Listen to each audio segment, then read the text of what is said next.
죄송합니다만 최승우 이병은 현재 면회가 불가능합니다. 뭐라고 하셨습니까? 상부에서 내린 특별 지시사항입니다. 어쩔 수 없습니다. 저기요, 중대장님. 혹시 저를 모르시나요? 국회 보훈위원장을 지낸 최명훈입니다. 물론 잘 알고 있습니다. 하지만 지시는 절대적입니다. 그럼 내 손자가 도대체 무슨 일을 저질렀단 말입니까? 그런 것은 아닙니다만. 그런 것이 아니라면 뭡니까? 3개월 만에 손자 얼굴 보러 온 할아버지한테 면회 불가라고 하는 게 말이 됩니까? 온몸의 혈관이 터질 것 같았다. 하지만 동시에 뼛속까지 차가운 분노가 스며들었다. 지금 이 순간 여러분은 무얼 하시며 듣고 계신가요? 거실 앉아서 듣고 있나요? 아니면 늦은 저녁 일과를 마치고 잠시 쉬는 시간인가요? 다만 잠시만 여러분의 마음을 이 이야기 속으로 가져와 주세요. 잠시만요. 이야기 시작 전 좋아요 버튼 한 번씩만 꼭 부탁드립니다. 바로 시작하겠습니다. 최명훈의 오른손이 미세하게 떨리고 있었다. 검은 가죽 장갑을 낀 손이 핸들을 쥐고 있었지만 그 손끝까지 전해지는 떨림을 감출 수는 없었다. 30년 넘게 정치 일선에서 온갖 풍파를 겪어온 사람의 손이 이렇게 떨리다니. 그러나 이번에는 달랐다. 지금까지 그가 맞서온 모든 적들과는 차원이 다른 적이었다. 자신의 가장 소중한 것을 건드린 적이었다. 부대 정문을 나서며 뒤돌아본 7사단의 웅장한 건물들이 오늘은 왠지 음산하게 보였다. 저 높은 담장 너머 어딘가에 승우가 있을 텐데. 3개월 전 입대할 때 할아버지 걱정하지 마세요라며 환하게 웃던 그 아이가 주차장으로 향하는 발걸음마다 아스팔트가 뜨겁게 달아오르는 것 같았다. 10월 중순의 햇살이 유난히 따가웠다. 아니, 따가운 것은 햇살이 아니라 가슴속 어딘가에서 타오르기 시작한 무언가였다. 검은색 그랜저에 몸을 맡기자마자 정비서에게 전화를 걸었다. 핸드폰을 귀에 대는 손이 여전히 떨리고 있었다. 어깨 너머로 스며드는 10월의 찬바람이 목덜미를 스쳤지만 몸속에서는 오히려 열기가 끓어오르고 있었다. 정비서의 목소리는 평소처럼 차분했다. 면회는 잘 마치셨냐는 지극히 일상적인 질문이었다. 하지만 최명훈의 대답은 정비서의 예상을 완전히 벗어났다. 면회를 못했어. 정비서의 당황스러운 침묵이 핸드폰 너머로 전해졌다. 3초, 4초. 길지 않은 시간이었지만 그 침묵 속에서 최명훈은 뭔가 심상치 않은 기운을 감지했다. 마치 태풍 전야의 고요함 같은. 승우가 외부 면회 제한 상태래. 혹시 사고라도 났습니까? 정비서의 목소리에 긴장이 스며들었다. 그게 아니야. 뭔가 이상해. 칠보병사단에 우리가 아는 사람 있나? 김대령님이 작전 참모로 계십니다.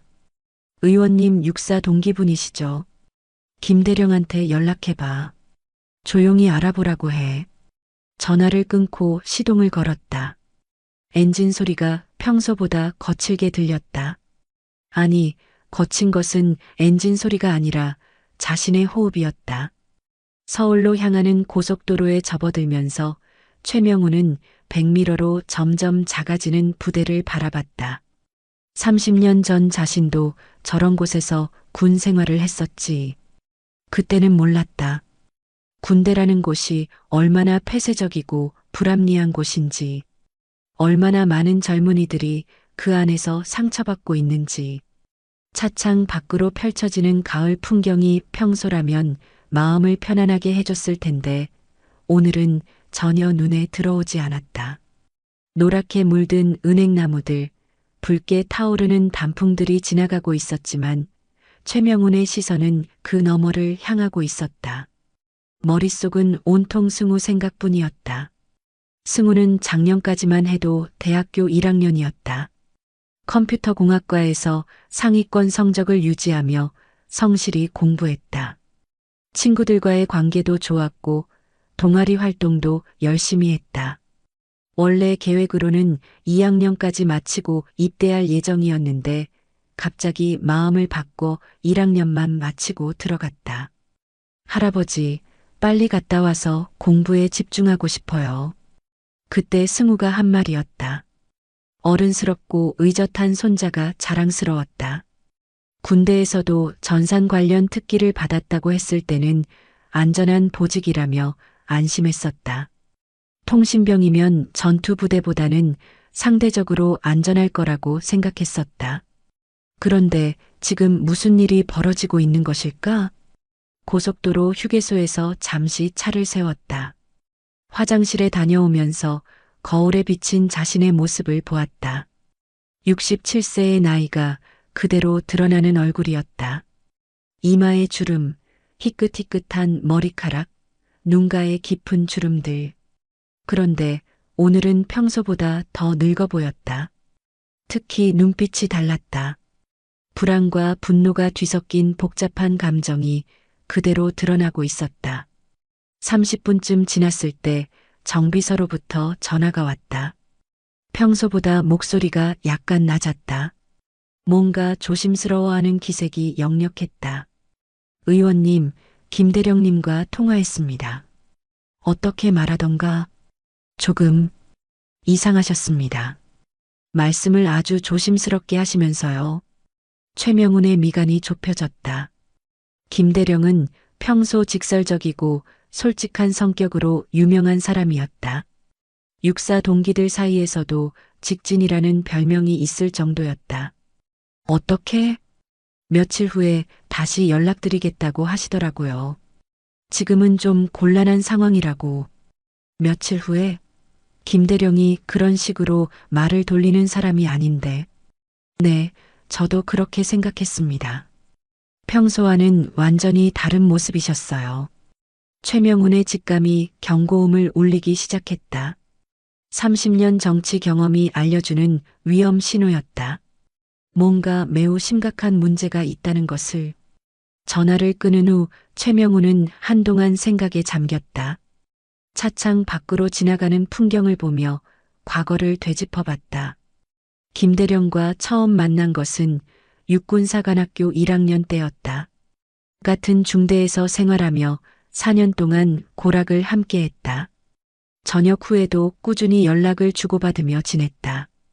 그런 그가 말을 돌린다는 것은 분명히 뭔가 심각한 문제가 있다는 뜻이었다. 그것도 공개적으로 이야기하기 어려운 성격의 문제가. 서초동 자택에 도착했을 때는 이미 해가 기울고 있었다. 평소라면 승우와 함께 저녁을 먹었을 시간이었다. 대학교 기숙사에 있을 때도 주말이면 꼬박꼬박 집에 와서 할아버지와 함께 식사하곤 했는데 거실 한쪽 벽에 걸린 가족 사진이 눈에 들어왔다. 승우가 중학생일 때 찍은 사진이었다.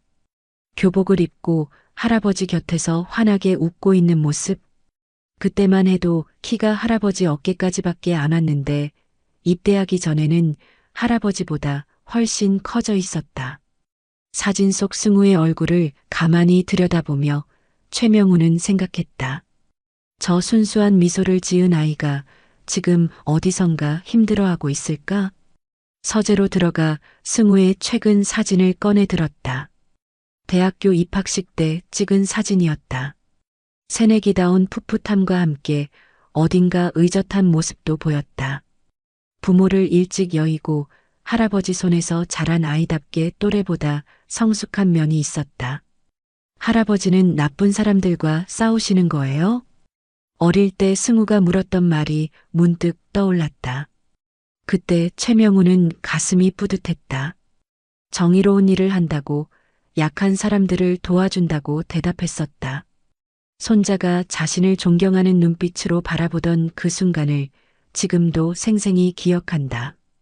그런데 지금은 자신의 가장 소중한 사람조차 제대로 지켜주지 못하는 상황이 되어버렸다.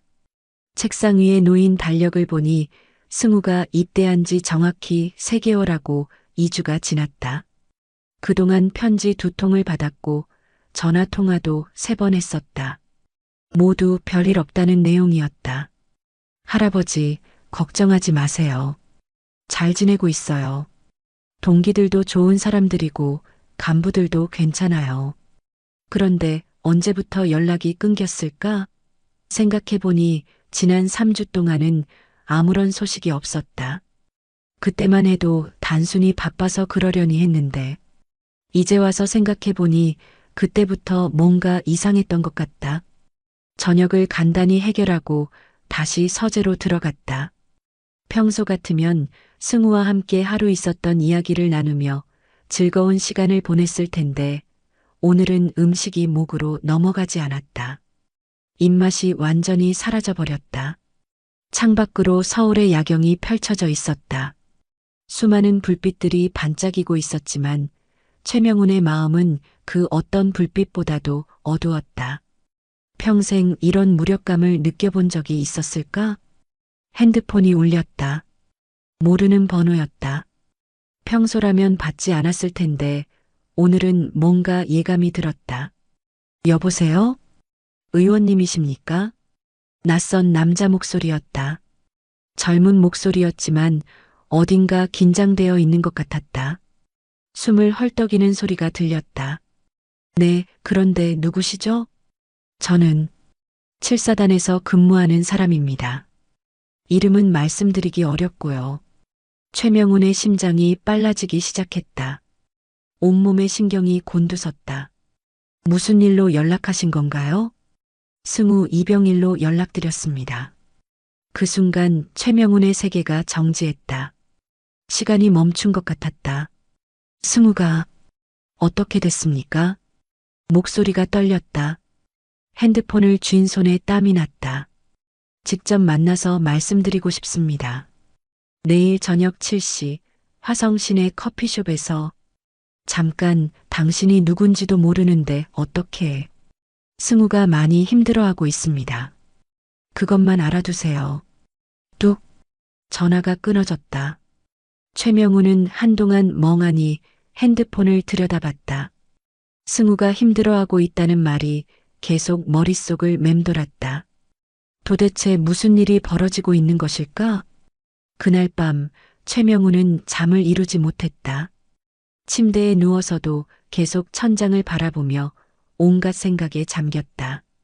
정치인으로서 수많은 위기 상황을 겪어봤지만 이번만큼은 어떻게 해야 할지 막막했다. 상대가 누군지도 모르고 어떤 문제인지도 명확하지 않았다. 새벽 2시, 3시. 시계 바늘은 계속 돌아갔지만 잠은 오지 않았다. 창밖으로 들려오는 바람 소리가 유난히 쓸쓸하게 느껴졌다. 평생 이렇게 긴 밤을 보낸 적이 있었을까? 승우의 어린 시절이 주마등처럼 스쳐갔다. 5살 때 부모를 교통사고로 잃고 할아버지 집에 온 첫날. 작은 가방 하나 들고 현관에 서 있던 그 모습. 눈물 하나 흘리지 않고 의젓하게 할아버지 잘 부탁드려요라고 인사하던 모습. 그때부터 최명훈의 삶이 완전히 바뀌었다. 정치로 바쁜 와중에도 손자만큼은 소홀히 하지 않으려 애썼다. 밤늦게 국회에서 돌아와도 승우가 깨어있으면 함께 이야기를 나누었다. 학교 행사에도 빠짐없이 참석했다. 다른 아이들이 부모와 함께 오는 것을 보며 위축될까봐 더욱 신경 썼다. 할아버지, 저 때문에 힘드시죠? 중학생이 되어서 승우가 물었던 말이었다. 그때 최명훈은 단호하게 대답했다. 승우야, 너는 할아버지 인생의 가장 큰 선물이야. 그 말은 진심이었다. 손자가 있기에 정치도 더 의미 있게 느껴졌고 힘든 일이 있어도 견딜 수 있었다. 더 나은 세상을 만들어야 한다는 책임감도 더욱 커졌다. 그런데 지금 그 소중한 손자가 어딘가에서 힘들어하고 있다니. 새벽 5시가 되어서야 겨우 잠이 들었다. 하지만 얕은 잠이었다. 꿈속에서도 승우가 나타났다. 어린 모습의 승우가 할아버지, 도와주세요라고 말하는 꿈이었다. 그 꿈에서 깨어났을 때 최명훈의 베개는 땀으로 흠뻑 젖어 있었다. 다음 날 아침 평소보다 일찍 눈이 떴다. 거울을 보니 하룻밤 사이에 눈가에 주름이 더 깊어진 것 같았다. 67세의 나이가 실감났다. 하지만 눈빛만큼은 평소보다 더 날카로워져 있었다. 국회로 출근하는 길에도 계속 승우 생각이었다. 차창 밖 풍경을 보며 문득 생각했다. 30년 전 자신이 군대에 있을 때도 이런 일들이 있었을까? 그때는 지금보다 훨씬 더 폐쇄적이고 권위적인 시대였으니까. 지금이 과연 그때보다 나아진 것일까? 오후 2시 국회 보훈위원회 회의실. 정기회의가 진행되고 있었지만 최명훈의 정신은 딴 곳에 있었다. 동료 의원들의 발언이 귀에 들어오지 않았다. 머릿속은 온통 어젯밤 전화통화와 오늘 저녁 만날 사람에 대한 생각뿐이었다. 명훈이 형, 안색이 좋지 않네. 무슨 일 있어? 옆자리에 앉은 동료 의원이 걱정스럽게 물었다. 김도연 의원이었다. 이선 의원으로 최명훈보다 10살 정도 어렸지만 서로 신뢰하는 사이였다. 아니야, 별일 없어. 혹시 손자 군대 생활 때문에 잘 적응하고 있다고 들었는데. 최명훈의 귀가 번뜩 열렸다. 누가 그러던가. 국방위 김상철 의원이 그러더라고. 7사단에서 아주 모범적으로 복무하고 있다고. 최명훈의 눈빛이 변했다. 김상철 의원이 7사단 상황을 구체적으로 알고 있다는 것은 무엇을 의미하는가? 그리고 모범적 복무라는 말은 또 무엇인가? 면회도 못하게 하면서 모범적 복무라고? 뭔가 큰 그림이 있다는 생각이 들었다. 단순한 부대 내 문제가 아니라 더 큰 차원에서 뭔가 조작되고 있을지도 모른다는 의심이 고개를 들었다. 회의가 끝나고 자리로 돌아온 최명훈은 즉시 정비서를 불렀다.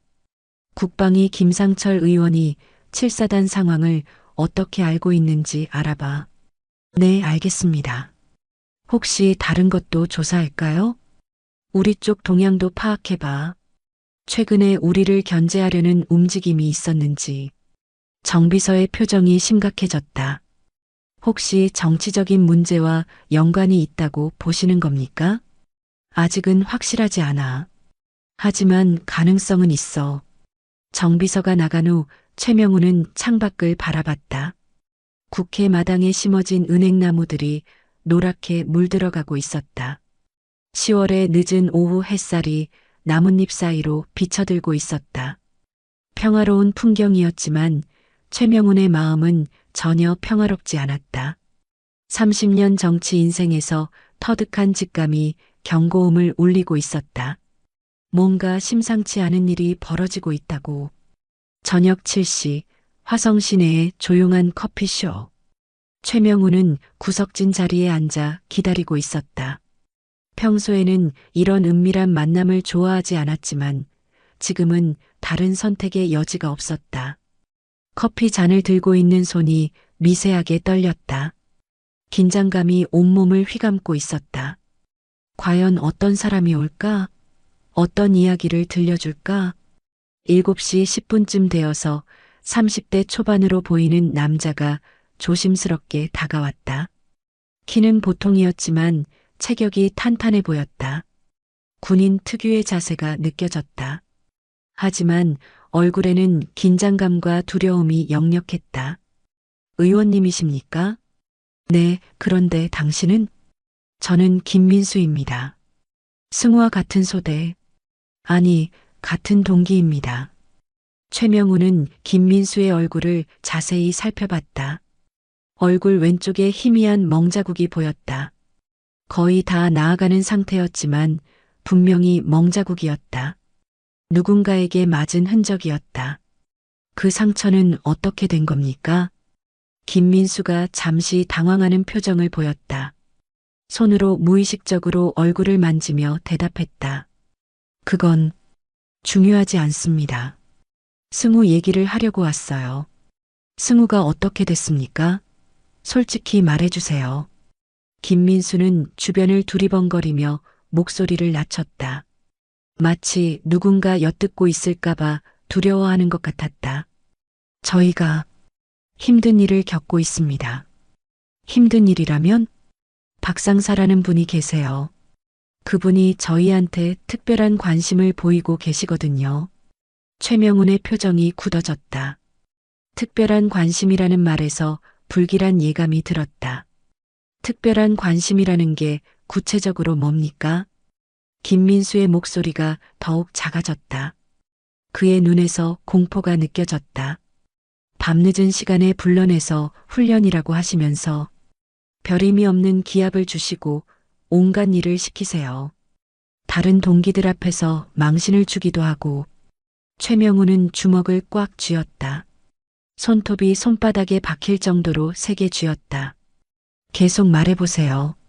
승우가 그걸 보고 참지 못했어요. 그만하라고, 너무하다고. 그때부터 승우도 같이 당하게 된 거예요. 최명훈의 가슴 깊은 곳에서 뜨거운 것이 치솟아 올랐다. 손자가 친구를 도와주려다가 자신도 피해를 당하게 된 것이다. 그것은 승우답긴 했지만 동시에 할아버지로서는 견디기 어려운 이야기였다. 온몸에 피가 끓어오르는 것 같았다.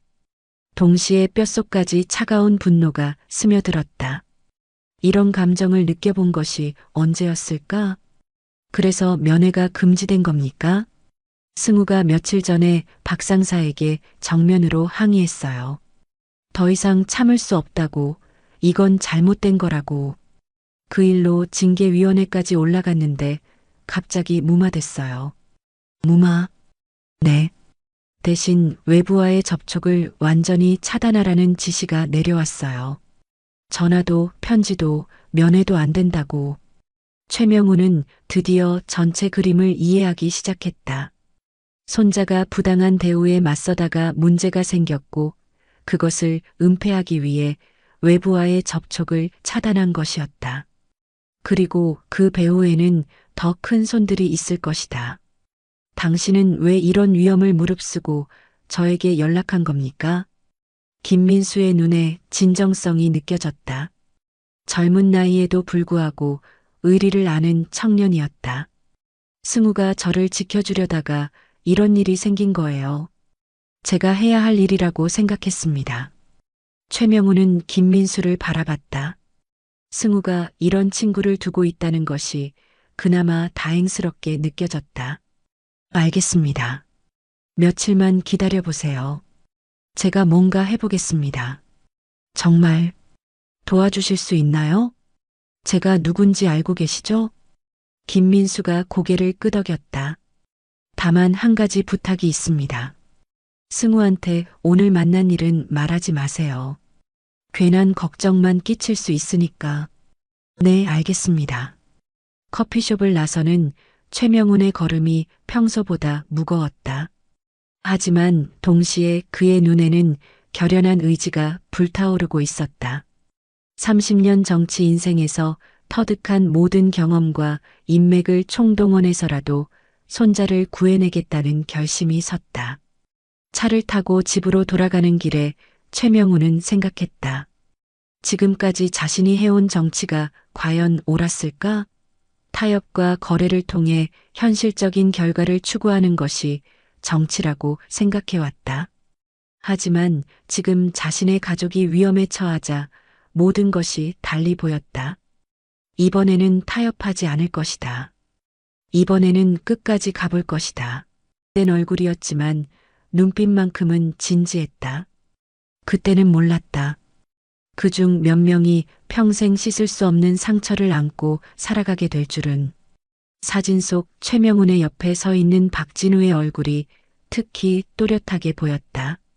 같은 고향 출신으로 서로 의지하며 지냈던 친구였다. 순박한 시골 청년이었던 그는 군대라는 거친 환경에 적응하지 못했다. 키도 작고 체격도 왜소해서 더욱 표적이 되기 쉬웠다. 최명훈은 사진을 손가락으로 조심스럽게 쓰다듬었다. 박진우, 지금은 어디서 무엇을 하고 있을까?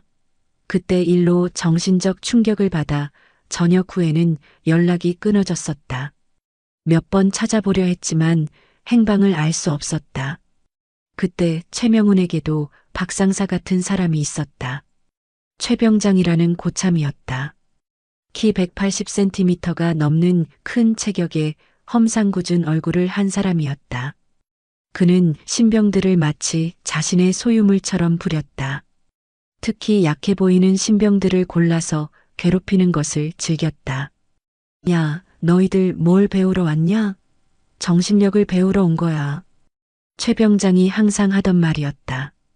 그리고 나서 시작되는 것이 이른바 정신력 강화 훈련이었다. 밤 10시가 넘으면 시작되는 특별교육이라는 이름의 가혹행위. 이유도 없이 불러내어 기합을 주고 의미 없는 얼차례를 시켰다. 정신력 강화라는 명목이었지만 실제로는 단순한 폭력이었다. 그것도 매우 치밀하고 체계적인 폭력이었다. 하지만 그때의 최명우는 저항하지 않았다. 아니, 저항할 생각조차 하지 않았다. 그것이 군대라고 생각했다. 그것이 남자가 되는 과정이라고 믿었다. 참고 견디는 것이 용기라고 생각했다. 얼마나 어리석었던가. 앨범을 넘기자 또 다른 사진이 나왔다. 병원 침대에 누워있는 박진우의 모습이었다. 그의 손목에는 하얀 붕대가 감겨 있었다. 새벽 3시 화장실에서 면도날로 손목을 그었던 날이었다. 그때의 상황이 지금도 생생하다. 새벽 3시쯤 화장실에 갔다가 이상한 소리를 들었다.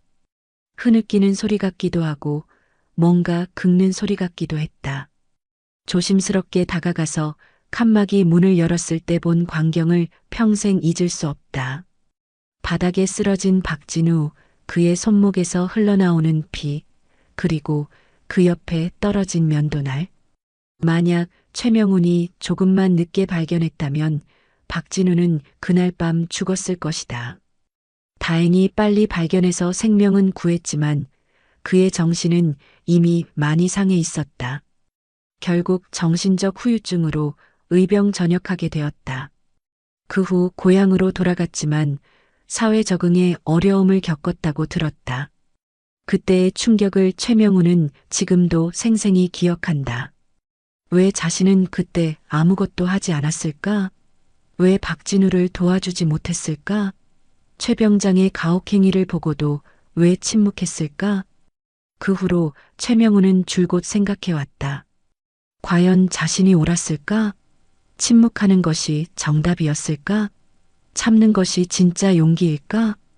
그리고 지금 자신의 손자가 과거의 자신과는 정반대의 선택을 한 것이다.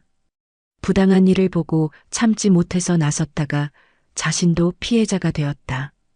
그것은 최명훈이 못했던 일이었다. 30년 전에 자신이 했어야 했던 일이었다. 핸드폰이 울렸다. 김대령이었다. 형님, 늦은 시간에 죄송합니다. 김대령의 목소리는 평소와 달리 많이 긴장되어 있었다.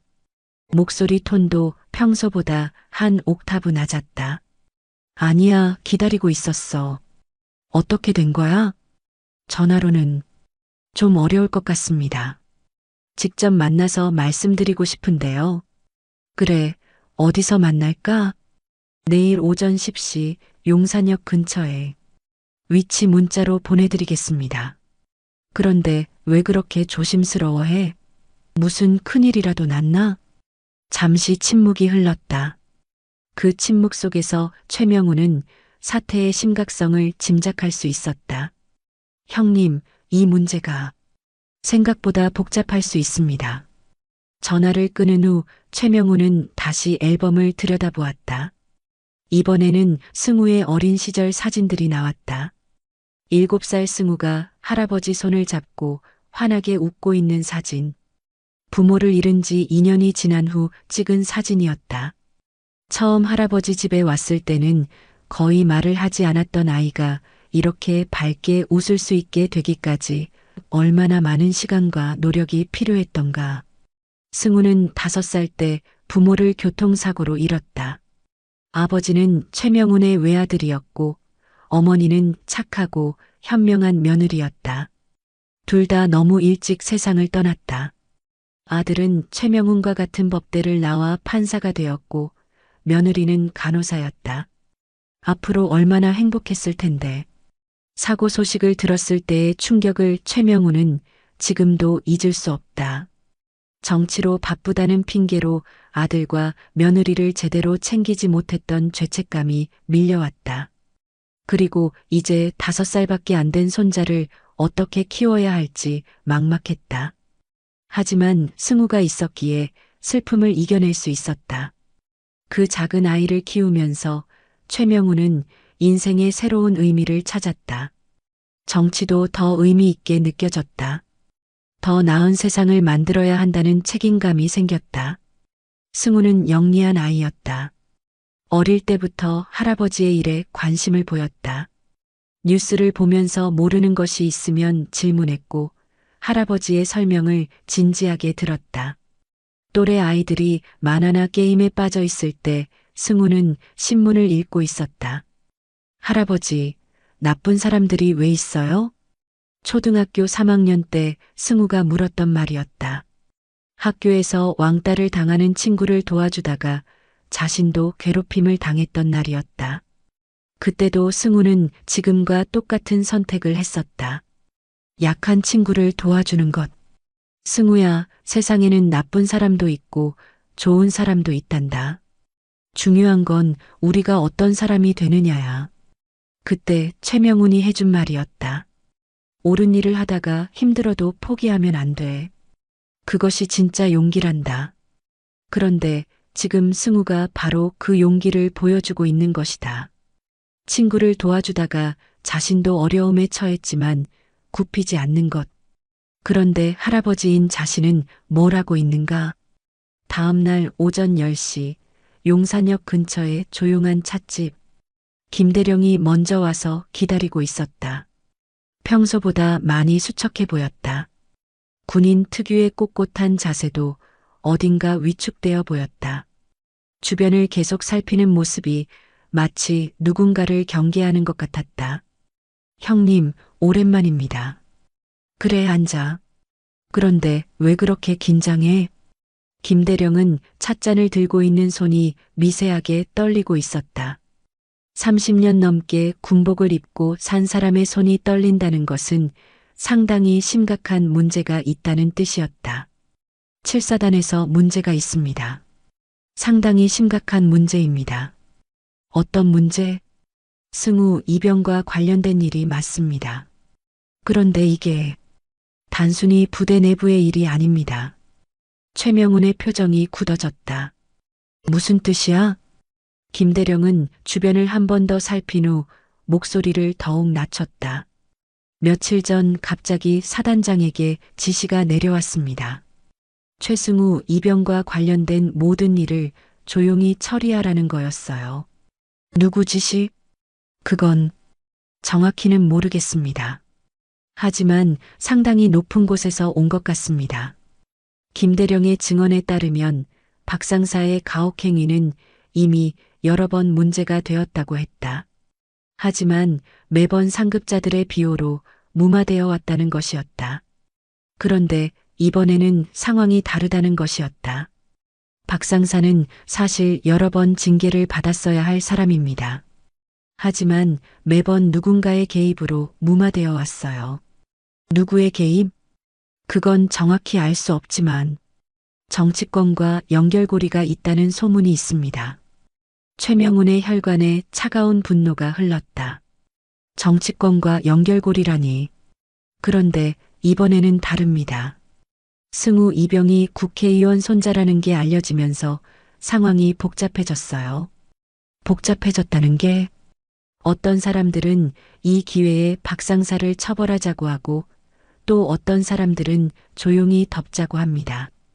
그런데 며칠 전부터 갑자기 덮는 쪽으로 분위기가 바뀌었어요. 왜? 위에서 지시가 내려왔거든요. 이 문제를 공개적으로 다루지 말고 내부적으로 조용히 처리하라고. 김대령은 계속해서 충격적인 이야기를 들려주었다. 승우의 징계위원회가 갑자기 무산된 것도 그런 지시 때문이라는 것이었다. 그리고 외부 접촉 차단도 마찬가지라는 것이었다. 형님도 조심하셔야 할 것 같습니다. 김대령이 마지막으로 당부하는 말이었다. 무슨 뜻이야? 이 일이 생각보다 클 수도 있습니다. 잘못 건드리면 형님도 위험해질 수 있어요. 위험하다는 게 어떤 위험? 정치적인 위험 말입니다. 누군가 형님을 타겟으로 삼고 있을 수 있어요. 찻집을 나선 후 최명우는 한강공원을 걸었다.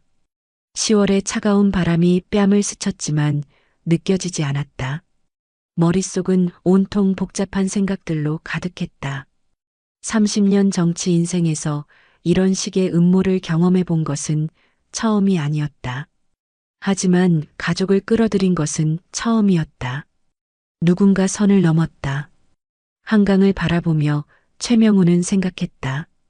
과연 자신이 지금까지 옳은 정치를 해왔을까? 30년 동안 수많은 타협과 거래를 해왔다. 때로는 원칙을 굽히기도 했다. 그것이 현실 정치라고 생각했다. 하지만 지금은 다르다. 이번에는 타협할 수 없다. 자신의 가장 소중한 사람이 걸린 문제다. 그날 오후 최명우는 정비서를 불렀다. 칠사단과 관련된 모든 정보를 수집해.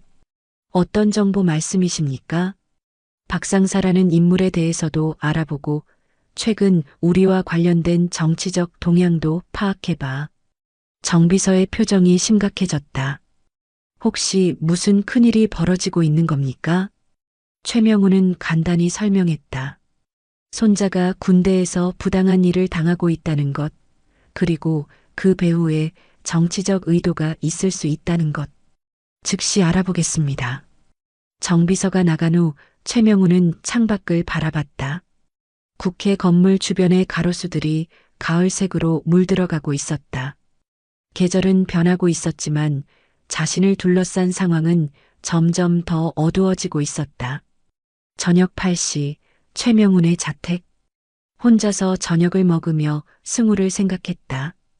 평소 같으면 승우와 함께 식사하면서 하루 있었던 이야기를 나누었을 텐데.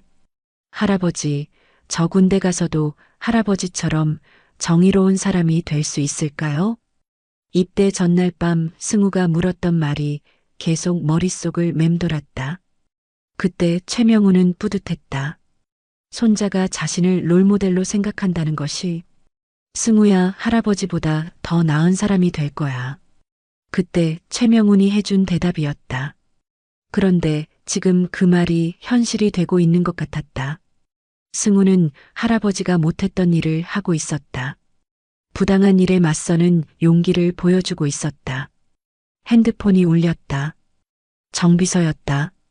의원님, 보고 드릴 일이 있습니다. 말해봐. 정비서의 보고는 충격적이었다. 박상사는 이미 여러 차례 징계를 받은 적이 있는 문제 인물이라는 것. 하지만 매번 상급자들의 비호로 무마되어 왔다는 것. 그리고 최근 들어 특정 정치인들과 연결고리가 있다는 의혹이 제기되고 있다는 것. 어떤 정치인들? 아직 확실하지는 않지만 여당 내 일부 세력으로 보입니다. 더욱 놀라운 것은 최명훈 자신과 관련된 정보였다.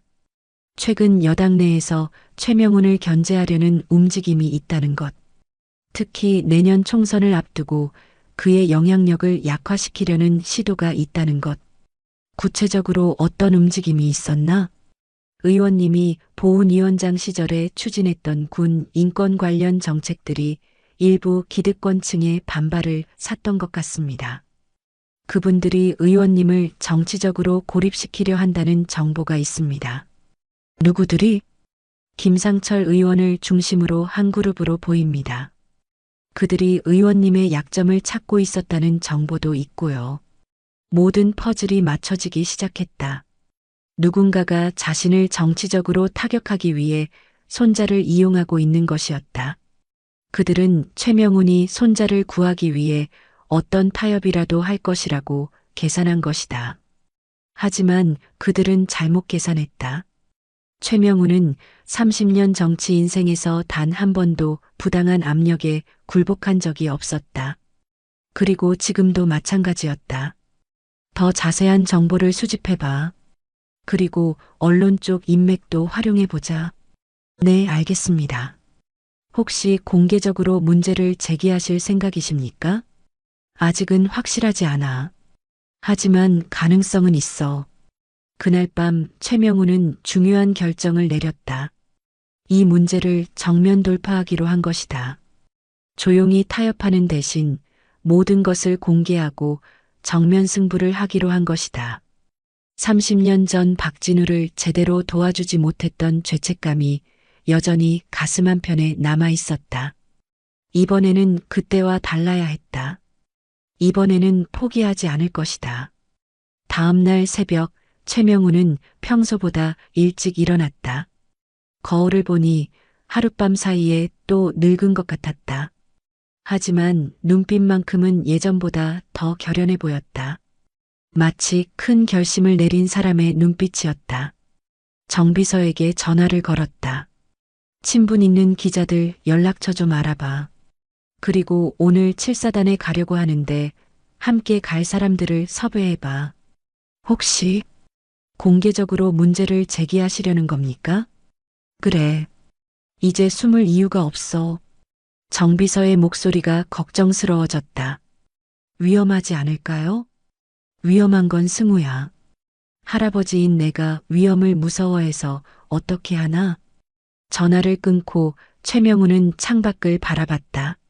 서울 시내가 점점 밝아지고 있었다. 새로운 하루가 시작되고 있었다.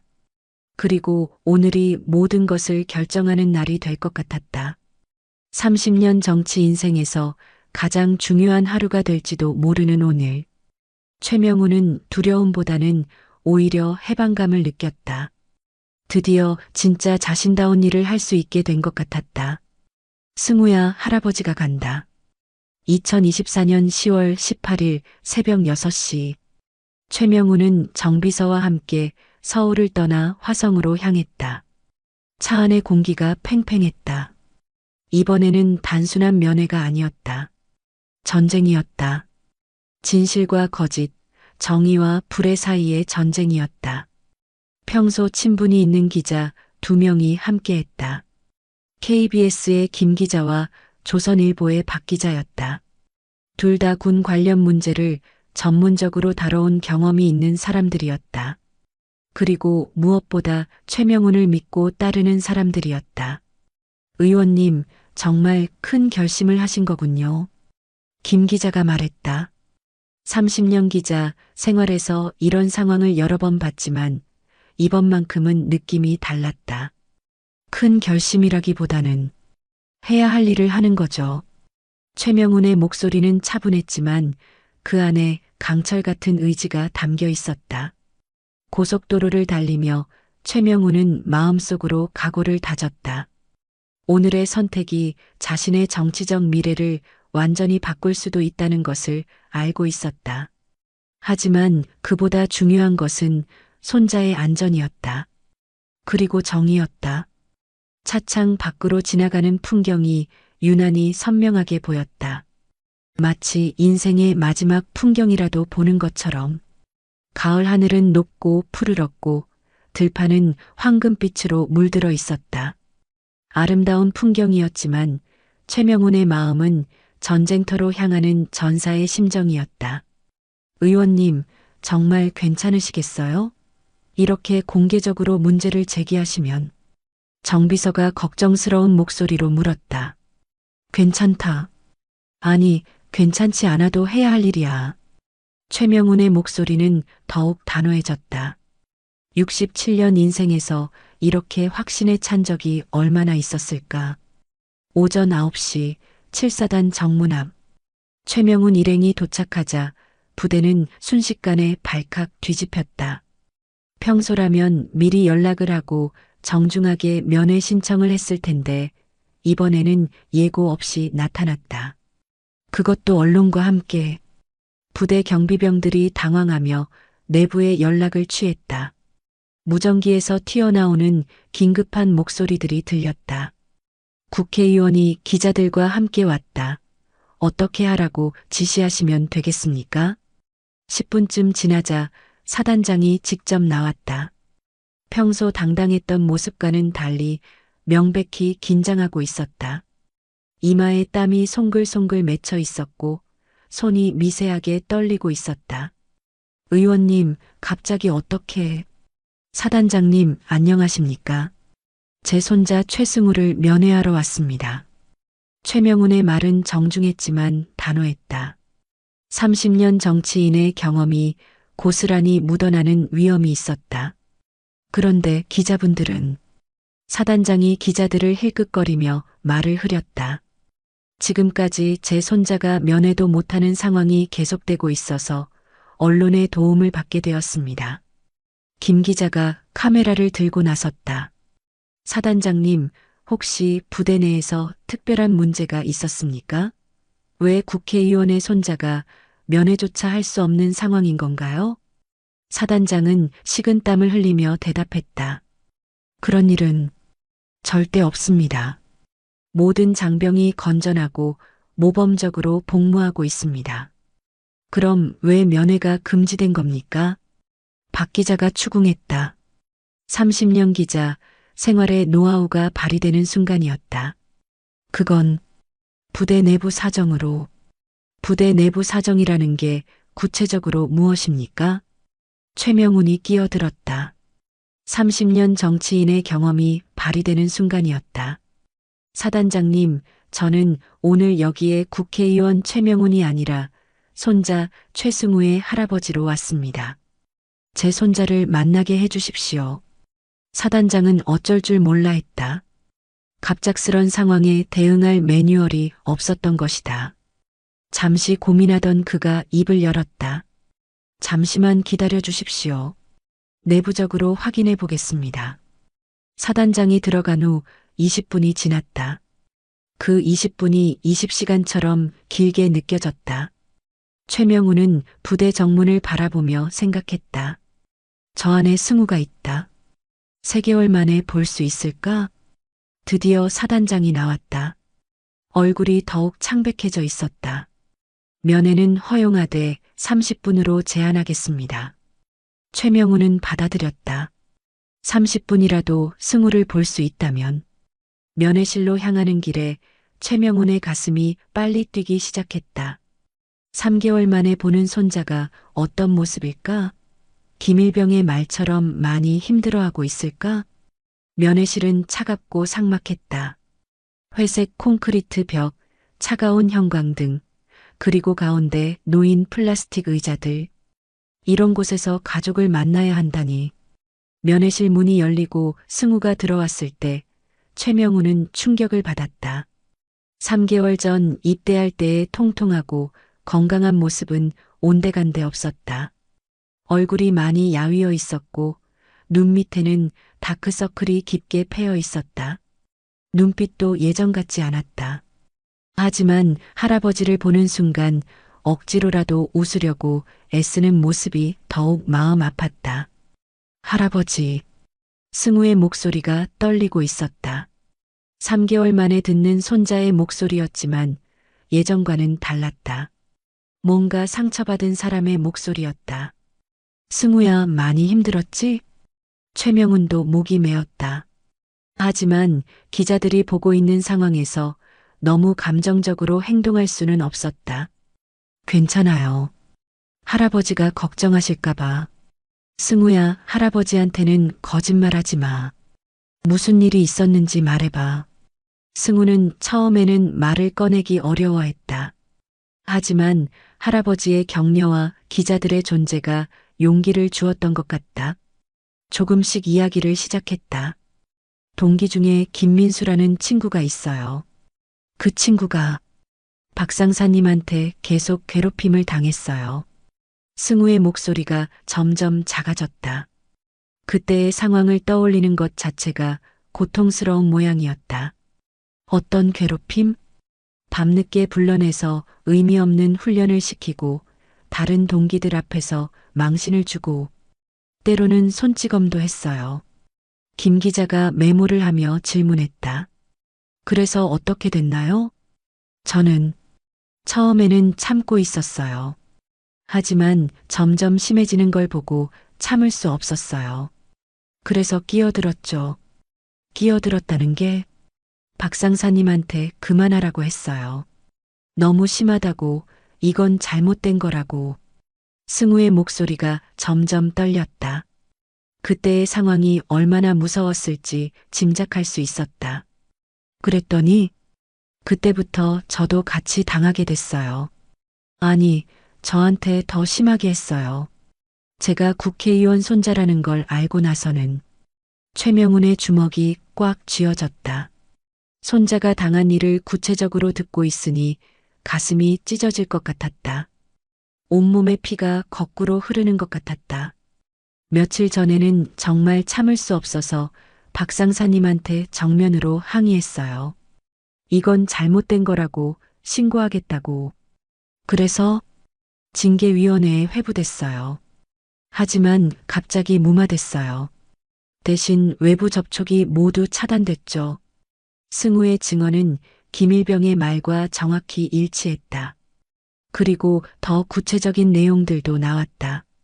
박상사님은 특별히 학력이 높거나 집안 배경이 좋은 병사들을 골라서 괴롭혔어요. 마치 그런 사람들을 굴복시키는 걸 즐기는 것 같았어요. 박 기자가 질문했다. 다른 간부들은 몰랐나요? 알고 있었을 거예요. 하지만 아무도 나서지 않았어요. 오히려 박상사님을 두둔하는 분위기였죠. 30분의 면회 시간이 끝나갈 무렵 최명훈은 승우의 손을 꼭 잡았다. 승우야, 조금만 더 기다려. 할아버지가 꼭 해결해 줄게. 할아버지, 괜찮으세요? 저 때문에 너무 큰일이 될까봐. 너 때문이 아니야. 이건 옳지 못한 일이니까 바로 잡아야 하는 거야. 면회를 마치고 부대를 나선 최명훈은 즉시 기자회견을 열었다. 부대 정문 앞에서, 카메라 앞에서 모든 것을 공개하기로 한 것이다.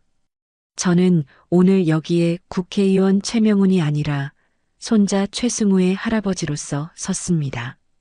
최명훈의 첫마디였다.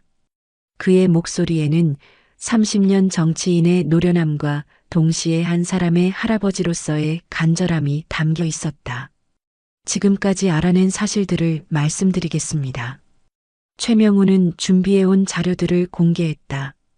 부대 내 가혹행위의 실상과 그것을 은폐하려는 시도들, 그리고 자신이 정치적으로 압박받고 있다는 정황까지. 제 손자가 당한 일은 전국의 모든 군 부모, 군 가족들이 걱정하는 바로 그 일입니다. 만약 국회의원인 제가 이런 일을 당하는데 평범한 가정의 자녀들은 얼마나 더 심한 일을 당하고 있겠습니까? 기자들의 질문이 쏟아졌다. 혹시 정치적 보복이 두렵지 않으신가요? 제가 30년 동안 정치를 해온 이유가 바로 이런 부조리와 싸우기 위해서였습니다. 지금 두려워한다면 그동안 제가 해온 정치가 무슨 의미가 있겠습니까? 최명훈의 목소리에 힘이 들어갔다. 30년 정치 인생의 모든 것이 이 순간에 집약되어 있었다. 이 일로 인해 정치적 타격을 받을 가능성은 없나요? 정치적 타격보다 중요한 것은 정의입니다. 그리고 제 손자뿐만 아니라 모든 군 복무자들의 인권입니다. 앞으로 어떤 조치를 취하실 예정입니까? 국정감사를 통해 이 문제를 정면으로 다룰 것입니다. 그리고 군 인권 보호를 위한 법안도 준비하고 있습니다. 기자회견이 끝난 후 최명훈은 정비서와 함께 서울로 돌아왔다. 차 안에서 정비서가 걱정스럽게 말했다. 의원님, 벌써 여당 내에서 비판적인 목소리들이 나오고 있습니다. 예상한 일이야. 김상철 의원 측에서 강하게 반발하고 있다고 합니다. 그렇겠지. 자신들의 음모가 밝혀지는 걸 원하지 않을 테니까.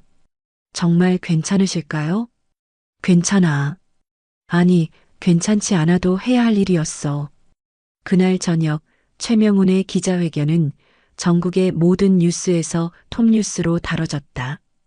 국회의원 손자 군대 괴롭힘 폭로라는 제목으로 모든 언론이 보도했다. 그리고 곧이어 놀라운 일이 벌어졌다.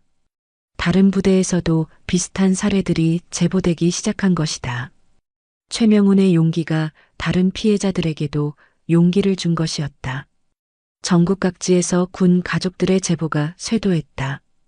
우리 아들도 비슷한 일을 당했다. 우리 집 상황과 똑같다는 반응들이었다. 인터넷과 SNS에는 최명훈을 지지하는 댓글들이 넘쳐났다. 30년 만에 진짜 정치인다운 모습을 봤다. 자신의 정치적 이익보다 정의를 택한 용기 있는 정치인. 손자를 위해 싸우는 할아버지의 모습에 감동받았다. 하지만 동시에 비판의 목소리도 있었다. 주로 여당 내 일부 세력과 보수 언론에서 나오는 목소리들이었다. 개인적인 감정으로 국정을 흔들고 있다. 정치적 쇼맨십이다. 군의 명예를 실추시키고 있다. 하지만 국민들의 반응은 압도적으로 지지하는 쪽이었다. 특히 군 가족들과 예비역들의 반응이 뜨거웠다. 며칠 후 국정감사가 시작되었다. 최명훈은 국방위원회에서 이 문제를 정면으로 다뤘다. 그동안 준비한 모든 자료와 증거들을 공개했다.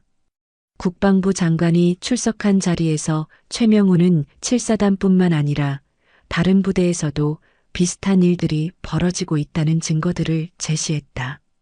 그리고 그것들이 체계적으로 은폐되고 있다는 정황들도 공개했다. 장관님, 이것이 우리 군대의 현실입니다. 최명훈이 준비한 자료를 제시하며 말했다.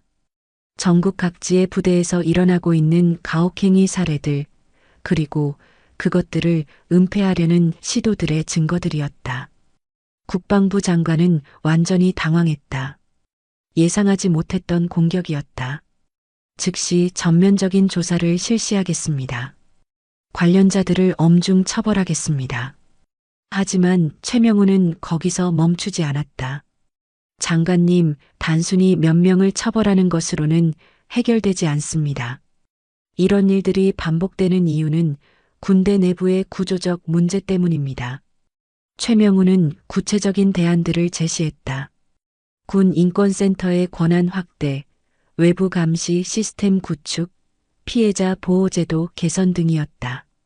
지금까지 우리 군대는 내부 문제는 내부에서 해결한다는 폐쇄적 사고에 매몰되어 있었습니다.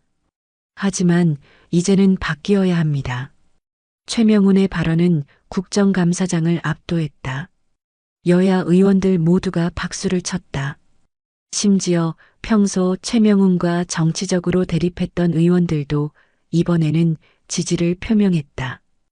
의원님의 용기에 감사드립니다. 야당 의원 중 하나가 말했다.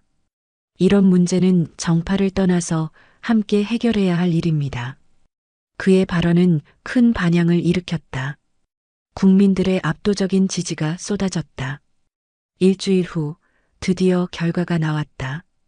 박 상사가 구속되었다. 그리고 관련 간부들도 징계를 받았다. 사단장은 해임되었고 연대장도 좌천되었다. 더 중요한 것은 시스템의 변화였다. 국방부는 군 인권센터의 권한을 대폭 확대했고 외부 감시 시스템도 구축했다. 그리고 피해자 보호 제도도 개선했다. 하지만 최명훈에게 더 중요한 소식은 따로 있었다.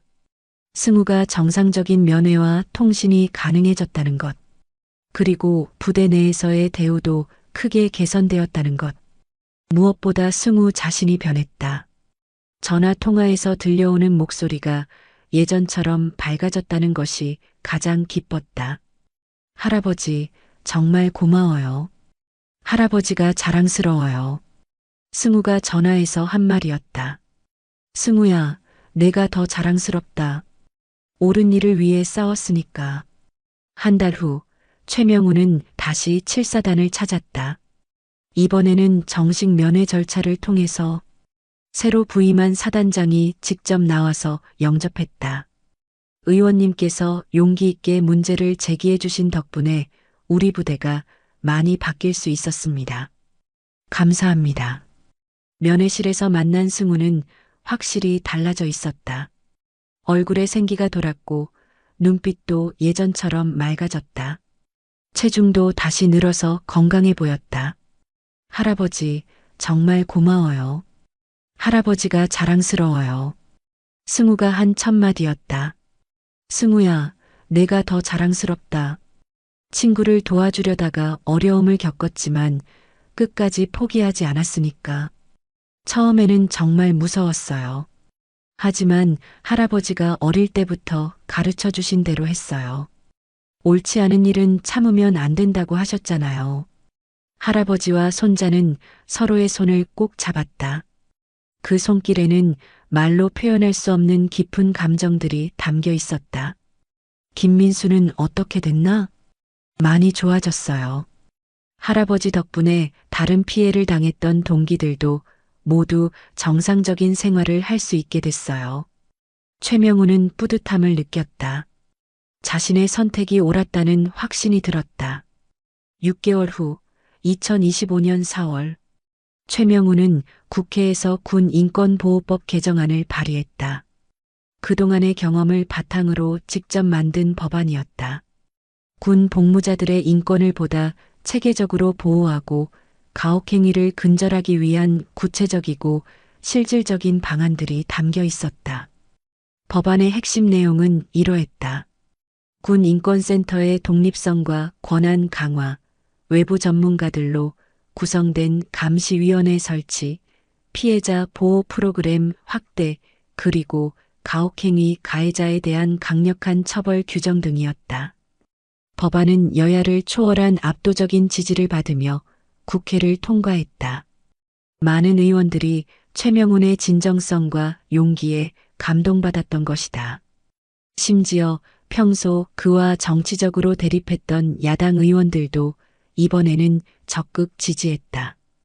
이런 법안이야말로 진정한 초당적 협력의 결과입니다. 국회의장이 법안 통과 후 한 말이었다. 그해 12월 승우가 전역했다. 전역식에 참석한 최명우는 감개무량했다. 손자가 어려움을 극복하고 한 사람의 성숙한 청년으로 성장한 모습이 대견했다. 전역식에서 승우는 동기들의 박수를 받으며 상을 받았다. 모범 병사상이었다. 어려운 상황에서도 굴복하지 않고 끝까지 정의를 추구한 것이 인정받은 것이었다. 할아버지, 군대에서 많은 걸 배웠어요. 특히 할아버지가 왜 그렇게 정의로운 일을 위해 싸우시는지 이제 정말로 알겠어요. 전역 후 승우는 대학교에 복학했다. 그리고 군 인권보호 관련 시민단체에서 봉사활동을 시작했다. 자신의 경험을 바탕으로 다른 피해자들을 돕고 싶다고 했다. 어느 날 저녁 할아버지와 손자가 함께 저녁을 먹으며 대화를 나누었다. 오랜만에 함께하는 평범한 일상이었지만 그 평범함이 더없이 소중하게 느껴졌다. 할아버지, 그때 정말 무서웠어요. 하지만 더 무서웠던 건 할아버지한테 실망을 끼칠까봐 하는 걱정이었어요. 승우야, 할아버지는 내가 실망시킨 적이 단 한 번도 없어. 오히려 할아버지가 너한테 실망을 끼쳤을까봐 걱정했지. 더 빨리 도와주지 못해서 미안했어. 두 사람은 서로를 바라보며 웃었다. 그 웃음 속에는 지난 고생들이 모두 보상받는 따뜻함이 있었다. 1년 후 최명우는 사선에 성공했다. 많은 사람들이 그의 진정성과 용기를 높이 평가해 준 결과였다. 선거 기간 중 가장 많이 회자된 이야기는 바로 손자를 위해 싸운 그 용기에 관한 것이었다. 진짜 정치인다운 모습을 보여준 분입니다. 자신의 이익보다 정의를 택한 용기 있는 정치인입니다. 손자를 위해 싸우는 할아버지의 모습에 감동받았습니다. 유권자들의 반응이었다. 당선 소감에서 최명우는 이렇게 말했다. 저는 앞으로도 국회의원이기 전에 한 사람의 할아버지, 한 사람의 국민으로서 여러분과 함께 하겠습니다. 그리고 이 나라의 모든 젊은이들이 안전하고 존엄하게 살 수 있는 세상을 만들기 위해 노력하겠습니다. 그리고 지금도 최명우는 계속 싸우고 있다. 군 인권 문제뿐만 아니라 사회의 모든 부조리에 맞서서 그 곁에는 항상 승우가 있다. 할아버지의 뜻을 이어받아 더 정의로운 사회를 만들어가는 든든한 동반자로서 때로는 할아버지가 손자에게 배우기도 한다. 젊은 세대의 시각으로 바라본 세상은 기성세대가 놓치기 쉬운 문제들을 보여주기 때문이다. 그리고 그 과정에서 두 사람은 더욱 가까워지고 있다. 최명훈이 깨달은 것은 이것이었다. 진정한 용기는 자신의 이익을 위해 싸우는 것이 아니라 사랑하는 사람과 옳은 일을 위해 싸우는 것이라는 점. 그리고 그 싸움은 결코 혼자 하는 것이 아니라는 점. 오늘도 최명훈은 국회에서 열심히 일하고 있다. 그리고 퇴근길에는 승우와 함께 저녁을 먹으며 하루 이야기를 나눈다. 평범하지만 그 무엇과도 바꿀 수 없이 소중한 일상이다. 최명훈의 서재에는 새로운 사진이 한 장 더 추가되었다. 승우의 저녁식 사진이었다. 할아버지와 손자가 함께 웃고 있는 사진. 그 사진을 볼 때마다 최명훈은 생각한다. 이 모든 것이 같이 있었다고. 때로는 정치적으로 어려운 상황에 처하기도 한다. 하지만 그럴 때마다 최명훈은 그 사진을 바라본다. 그리고 다시 한번 다짐한다. 앞으로도 정의로운 일을 위해 싸우겠다고. 여러분은 어떠셨나요? 이 이야기를 들으며 어떤 생각이 드셨는지 정말로 궁금합니다. 혹시 주변에 이런 어려움을 겪고 계신 분들은 없으신가요? 아니면 여러분 자신이나 가족의 경험 중에 비슷한 일들이 있었나요? 때로는 용기를 내는 것이 두렵습니다. 하지만 사랑하는 사람을 위해서라면, 진정 옳은 일을 위해서라면 우리는 생각보다 훨씬 강해질 수 있습니다. 최명훈처럼, 승우처럼 말입니다. 용기란 두려움이 없는 것이 아닙니다. 두려움이 있어도 해야 할 일을 하는 것입니다. 사랑하는 사람을 위해, 옳은 일을 위해 한 걸음 앞으로 나아가는 것입니다. 여러분만의 이야기도 듣고 싶습니다. 여러분의 소중하고 진솔한 사연을 기다리겠습니다.